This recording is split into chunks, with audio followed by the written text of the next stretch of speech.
Gene therapy. So, what is gene therapy? Gene therapy is a technique that modifies a person's genes to treat or cure disease. Gene therapy is the process of replacing defective genes with healthy ones. Gene therapies can work by several mechanisms, replacing a disease causing gene with a healthy copy of the gene. So, meaning, gene therapy is the transplantation of normal genes into cells in place of missing or defective ones in order to correct genetic disorders. It is also a medical field which focuses on the genetic modification of cells to produce a therapeutic effect or the treatment of disease by repairing or reconstructing defective genetic material. History and development of gene therapy. In the year 1960, the concepts of gene therapy was introduced.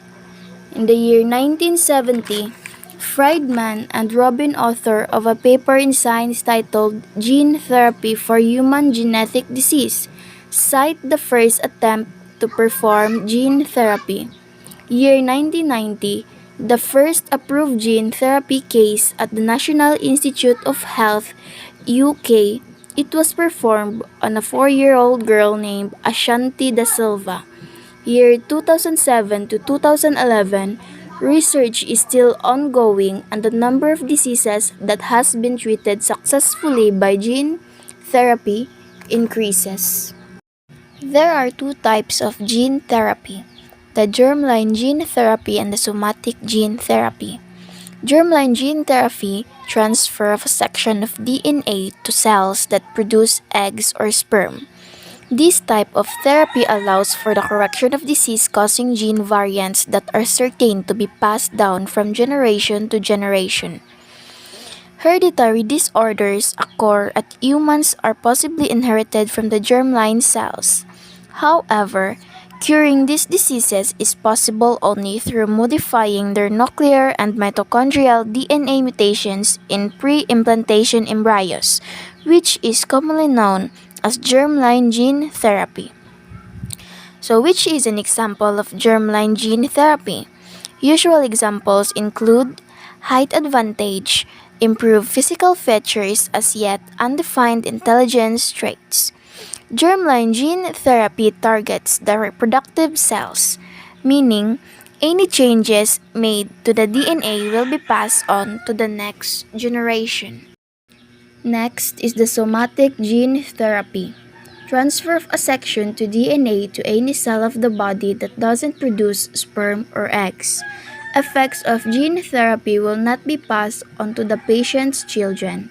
Somatic gene therapy only affects the targeted cells into the patient and is not passed to future generations. Short-lived because the cells of the most tissues ultimately die and are replaced by new cells. So, somatic gene therapy can be defined as the ability to introduce genetic material into an appropriate cell type or tissue in vivo in such a way that it alters the cell's pattern of gene expression to produce a therapeutic effect. There are two types of somatic gene therapy: the in vivo and the ex vivo. In vivo, genes are changed in the cells when the cells are still in the body. It is called in vivo because the genes is transferred to the cells inside the patient's body. Genetically, altered DNA is inserted into patient's body by cell-specific direct tissue injection. So, inside the body, the inserted DNA is incorporated into the cells of specific tissue it was injected into. Next is the ex vivo. Ex vivo, cells are modified outside the body and then transplanted back again. It is called ex vivo because the cells are treated outside the body. So, cells with therapeutic gene are reintroduced into patient's body. Inside the body, the genetically altered cells produce the desired proteins encoded by the therapeutic DNA.